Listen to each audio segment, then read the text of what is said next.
Hi, we're the Holistic Soul Healer. Hello there. And these are our wisdom conversations. Today's conversation is truth. Ooh, that's a big one. I love truth. Yeah, well, I often say that I'm truth without the T because I'm Ruth. That's true. Yeah, and my girlfriend once said that to me. She said, "You're just truth without the T." And she did actually mean it quite nicely. She wasn't like beating me up about it. And I was like, oh, I quite like that.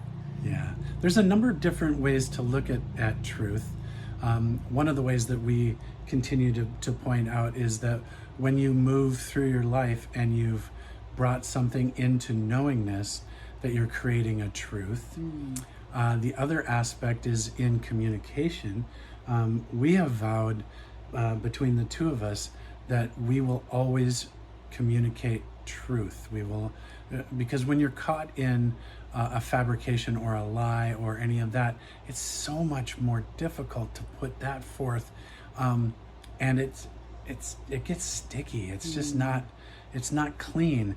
So while we practice communication with a compassionate way, speaking truth in a compassionate way, so that it can be received by the other person,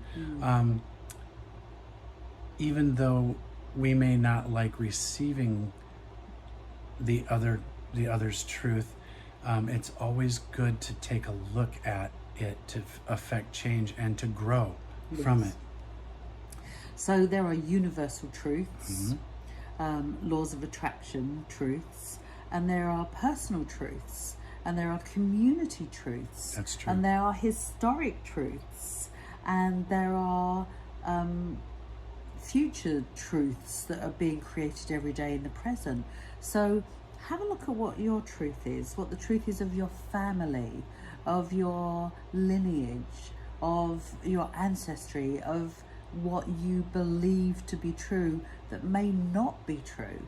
Have a look at where truth really lives, because it's a really big word actually, and when we stand in more truth than lies, we'll live a much more integral and honest life than opposing it and standing in other people's truths or living someone else's decision to be true. And one of the things that is a truth for me is that when you stand in your truth and you speak it with compassion and without any fear of being judged or what other people think about you, I often say what somebody else thinks of me is none of my business, then you can live a life that is more complete and harmonious for yourself and for those around you.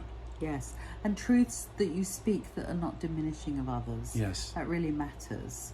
So you don't have to get to where you want to by diminishing someone else, Exactly. even if you see them in a slightly limiting fashion. That there's always a potential that perhaps they haven't reached yet. Remember that your truth isn't necessarily a universal truth. There is that, yeah. And that there's a his truth, a her truth, and the truth. That's right. So see if you can reach the truth wherever possible. That's right. So be truthful and take care of you. Take care of you.